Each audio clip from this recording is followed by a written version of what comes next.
Assalamualaikum warahmatullahi wabarakatuh. Sahabat ceramah Guru 93 yang budiman, hari ini admin sedikit akan membahas tentang kitab karangan atau tulisan Kiai Haji Mahmud Hasil yang pertama.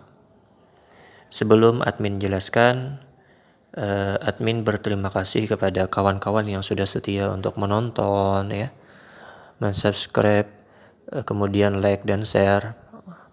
Maka tidak ada balasan kecuali admin hanya mendoakan agar Allah Subhanahu wa taala membalas dakwah kalian dengan cara men-share dan lain sebagainya.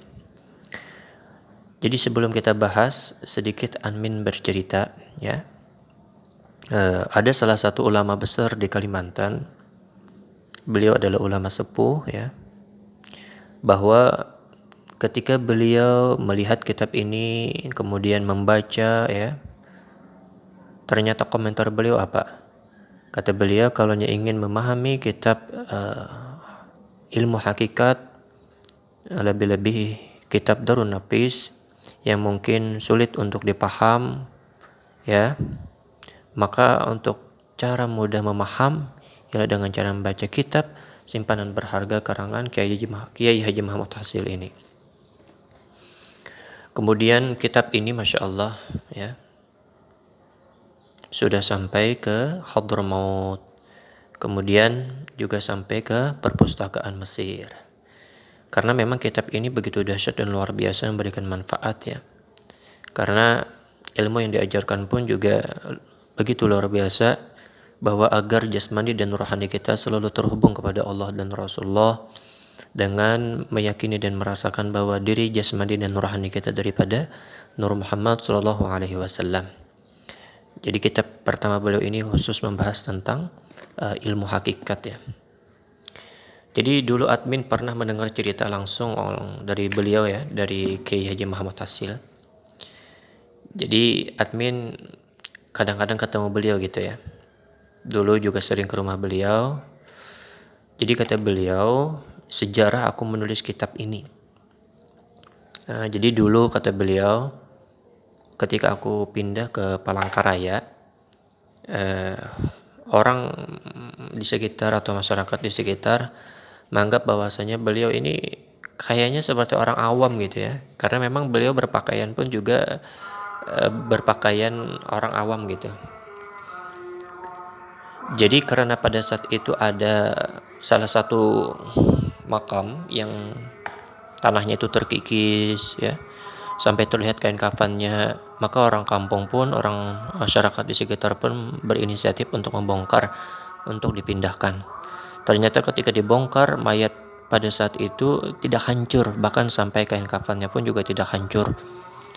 Maka masyarakat ini pun bertanya, ini siapa? Ternyata ini adalah fulan, ya. Maka yang dicari oleh masyarakat pada saat itu siapa gurunya. Diselidiki, ya, ternyata guru beliau adalah Kiai Haji Mahmud Hasil. Padahal mayat tersebut sudah beberapa tahun dimakamkan tapi tidak hancur. Nah, pada saat itulah masyarakat meminta kepada beliau untuk menuliskan ilmu yang diajarkan kepada si mayat tersebut semasa hidupnya.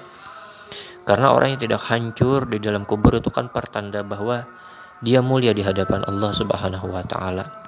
Lebih-lebih nanti di negeri akhirat. Karena Allah memberikan tanda daripada kebesarannya untuk memberikan pelajaran buat kita semua.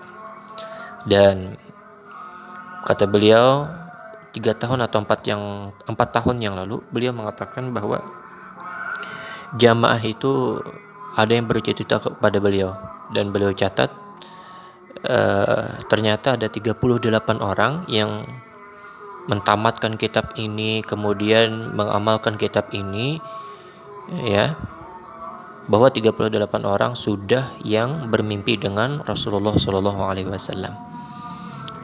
Ini luar biasanya, ya. Karena memang kata guru sekumpul atau guru Zaini bahwa ma'rifat seseorang tidak akan sempurna, pengenalan seseorang kepada Allah tidak akan sempurna terkecuali dengan 2 hal. Satu, mengetahui mula-mula atau pertama yang diciptakan oleh Allah Subhanahu wa taala. kemudian yang kedua mengetahui daripada asal kejadian diri. Nah, tentunya kitab ini khusus membahas tentang dua hal tersebut ya. Lebih-lebih tentang pemakaian dan pengamalannya, bagaimana agar kita bisa merasakan dan meyakini bahwa diri kita jasmani dan rohani daripada Nur Muhammad ya. Nah, ini. Jadi kitab ini ada mempunyai kurang lebih 450 halaman. Dan ini kitab pertama beliau. Kitab yang kedua beliau Serantang Seruntung, juga kurang lebih 450 halaman. Kemudian kitab ketiga beliau Wajah Sampai ke Buting, itu kurang lebih 480 halaman ya. Kemudian kitab beliau yang baru-baru ini yang keempat yaitu kitab Kayu Beimbai lah. Kayu Beimbai. Kitab yang kedua, ketiga, keempat itu nama kitabnya diberi dari motivasi kata-kata Banjar ya, kata-kata Kalimantan. Jadi admin sempat bertanya kepada beliau, Pak Kiai, kenapa Pak Kiai mampu menulis kitab ilmu hakikat yang begitu tebal? Karena untuk sekarang ini admin belum menemukan juga kitab yang setebal ini tentang ilmu hakikat.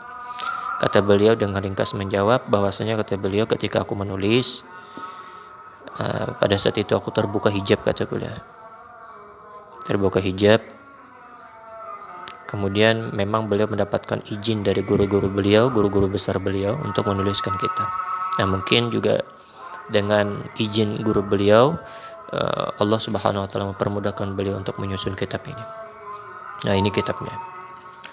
Jadi admin juga kurang berani untuk membacakan dan menjelaskan, karena kalau admin menjelaskan kurang adab dengan musannif, dengan Pak Kiai, karena Pak Kiai kan juga menjelaskan dengan detail. Sedangkan admin kalau menjelaskan kayaknya kurang adab ya sama beliau.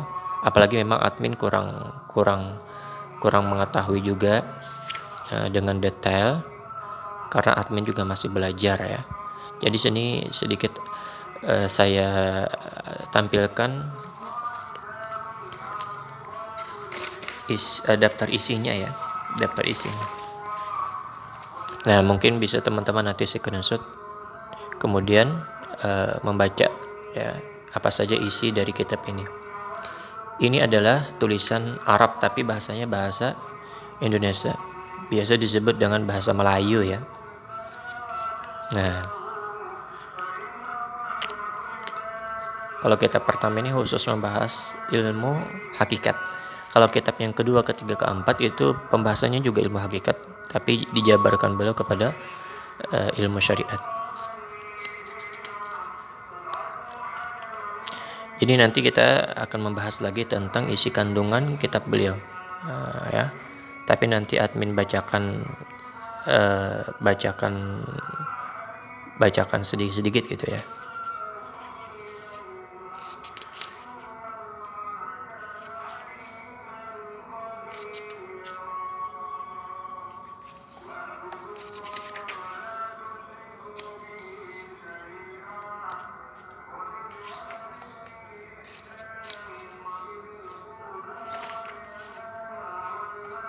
Baik, terima kasih. Semoga video ini bermanfaat. Ya, nanti kita akan membahas lagi kitab beliau yang kedua, ketiga, dan keempat, insyaallah ya. Nah, ini konsep dari isi kitab ini. 1. Ma'rifat hakikatin nafsi. Kedua, ma'rifatullah subhanahu wa ta'ala. Kemudian yang ketiga, jalan mendapatkan faid dan maqam. Kemudian yang keempat, jalan kembali ruh sampai dan diterima. Terima kasih. Wassalamualaikum warahmatullahi wabarakatuh.